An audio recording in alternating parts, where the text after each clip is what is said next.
ವಿಶ್ವಂಬರ ಟಿವಿಗೆ ಪ್ರತಿಕ್ರಿಯಿಸಿದ ಉಷಾ ಹೆಗಡೆ ಅವರು, ನಾನೇನು ತಪ್ಪು ಮಾಡಿಲ್ಲ, ಕಾನೂನು ಹೋರಾಟ ಮುಂದುವರಿಸುತ್ತೇನೆ, ಕಾನೂನಿನ ಬಗ್ಗೆ ನಂಬಿಕೆ ಇದೆ, ಯಾವುದಕ್ಕೂ ಹೆದರುವುದಿಲ್ಲ ಎಂದು ಹೇಳಿದರು. ನಿನ್ನೆ ಲೋಕಾಯುಕ್ತ ನ್ಯಾಯಾಲಯ ಒಂದು ಪ್ರಕರಣ, ನನ್ನ ವಿರುದ್ಧವಾದಂಥ ಒಂದು ಪ್ರಕರಣಕ್ಕೆ ತೀರ್ಪನ್ನು ಕೊಟ್ಟಿದೆ. ಆ ತೀರ್ಪನ್ನು ನಾನು ಗೌರವಿಸ್ತೇನೆ. ಅದರಂತೆ ನಿನ್ನೆ ಲೋಕಾಯುಕ್ತ ನ್ಯಾಯಾಧೀಶರು ಕೂಡ ಷರತ್ತುಬದ್ಧವಾದಂತಹ ಜಾಮೀನನ್ನು ಮಂಜೂರು ಮಾಡಿರ್ತಾರೆ. ಈ ಹಿನ್ನೆಲೆಯಲ್ಲಿ ಮುಂದಿನ ಕಾನೂನು ಹೋರಾಟವನ್ನು ಪ್ರಾರಂಭಿಸ್ತೇನೆ.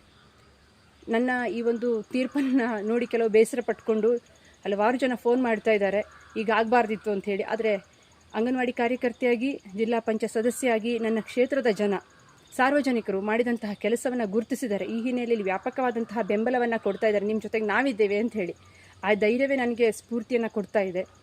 ಈ ಹಿನ್ನೆಲೆಯಲ್ಲಿ ಯಾರು ನನಗೆ ಬೆಂಬಲವನ್ನು ಕೊಡ್ತಾ ಇದ್ದಾರೋ, ನನಗೆ ಧೈರ್ಯವನ್ನು ತುಂಬ್ತಾ ಇದ್ದಾರೋ ಅವರೆಲ್ಲರಿಗೂ ಕೂಡ ನಾನು ಚಿರಋಣಿಯಾಗಿದ್ದೇನೆ. ನನ್ನ ಸಾರ್ವಜನಿಕ ಸೇವೆಯನ್ನು ನಾನು ಯಾವತ್ತೂ ಕೂಡ ಮುಂದುವರಿಸ್ಕೊಂಡು ಹೋಗ್ತೇನೆ. ಶಿರಸಿ ಗ್ರಾಮೀಣ ಬಿಜೆಪಿ ಅಧ್ಯಕ್ಷರಾಗಿರುವ ಹಾಗೂ ಉತ್ತರ ಕನ್ನಡ ಜಿಲ್ಲಾ ಬಿಜೆಪಿಯ ಮಾಜಿ ಪ್ರಧಾನ ಕಾರ್ಯದರ್ಶಿಯಾಗಿದ್ದ ಉಷಾ ಹೆಗಡೆ ಅವರಿಗೆ ಭ್ರಷ್ಟಾಚಾರದ ಪ್ರಕರಣದಲ್ಲಿ ಕಾರವಾರ ಲೋಕಾಯುಕ್ತ ನ್ಯಾಯಾಲಯ 1 ವರ್ಷಗಳ ಕಠಿಣ ಸಜೆ ಹಾಗೂ ರೂಪಾಯಿ 5,000 ದಂಡ ವಿಧಿಸಿದೆ. ಪ್ರಕರಣ ವಿಚಾರಣೆ ನಡೆಸಿದ ಪ್ರಧಾನ ಜಿಲ್ಲಾ ಮತ್ತು ಸತ್ರ ನ್ಯಾಯಾಧೀಶರಾದ ವಿಜಯ್ ಕುಮಾರ್ ಅವರು ಈ ತೀರ್ಪು ನೀಡಿದ್ದಾರೆ.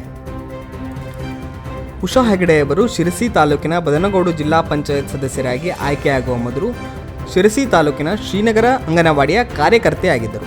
ಈ ಮಧ್ಯ ಜಿಲ್ಲಾ ಪಂಚಾಯತ್ ಚುನಾವಣೆಗೆ ಬಿಜೆಪಿಯಿಂದ ಸ್ಪರ್ಧಿಸಿ ಗೆಲುವನ್ನು ಸಾಧಿಸಿದ್ದರು.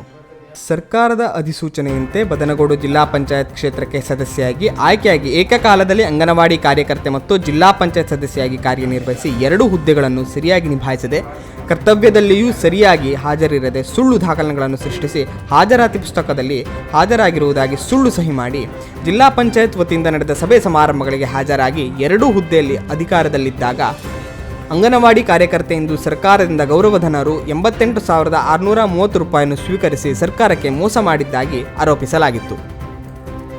ಪ್ರಕರಣವನ್ನು ತನಿಖೆ ನಡೆಸಿದ್ದ ಕಾರವಾರ ಲೋಕಾಯುಕ್ತ ಪೊಲೀಸರು ಉಷಾ ಅವರ ವಿರುದ್ಧ ಭ್ರಷ್ಟಾಚಾರ ವಿರೋಧಿ ಕಾನೂನಿನ ಅಡಿಯಲ್ಲಿ ಚಾರ್ಜ್ ಶೀಟ್ ದಾಖಲಿಸಿದ್ದರು. ಈ ಬಗ್ಗೆ ಸುದೀರ್ಘ ವಿಚಾರಣೆ ನಡೆಸಿದ ನ್ಯಾಯಾಲಯ ಉಷಾ ಹೆಗಡೆ ಅವರು ಪ್ರಜಾಪ್ರತಿನಿಧಿಯಾಗಿ ಈ ರೀತಿಯಲ್ಲಿ ವರ್ತಿಸಿದ್ದು ಸರಿಯಲ್ಲ ಎಂಬ ಅಭಿಪ್ರಾಯಪಟ್ಟಿದ್ದಲ್ಲದೆ, ಇದು ಭ್ರಷ್ಟಾಚಾರ ಕಾನೂನಿನ ವ್ಯಾಪ್ತಿಯಲ್ಲಿ ಬರುವ ಹಿನ್ನೆಲೆಯಲ್ಲಿ ಆರೋಪ ಸಾಬೀತಾಗಿರುವುದರಿಂದ ಉಷಾ ಹೆಗಡೆಯವರಿಗೆ 1 ವರ್ಷದ ಕಠಿಣ ಶಿಕ್ಷೆ ಹಾಗೂ ದಂಡವನ್ನು ವಿಧಿಸಲಾಗಿದೆ ಎಂದು ತಿಳಿದುಬಂದಿದೆ. ವೀಕ್ಷಕ ಮಹಾಪ್ರಭುಗಳೇ, ನಮ್ಮ ಚಾನಲ್ ಅನ್ನು ಸಬ್ಸ್ಕ್ರೈಬ್ ಮಾಡಿ, ಶೇರ್ ಮಾಡಿ, ಪ್ರೋತ್ಸಾಹಿಸಿ.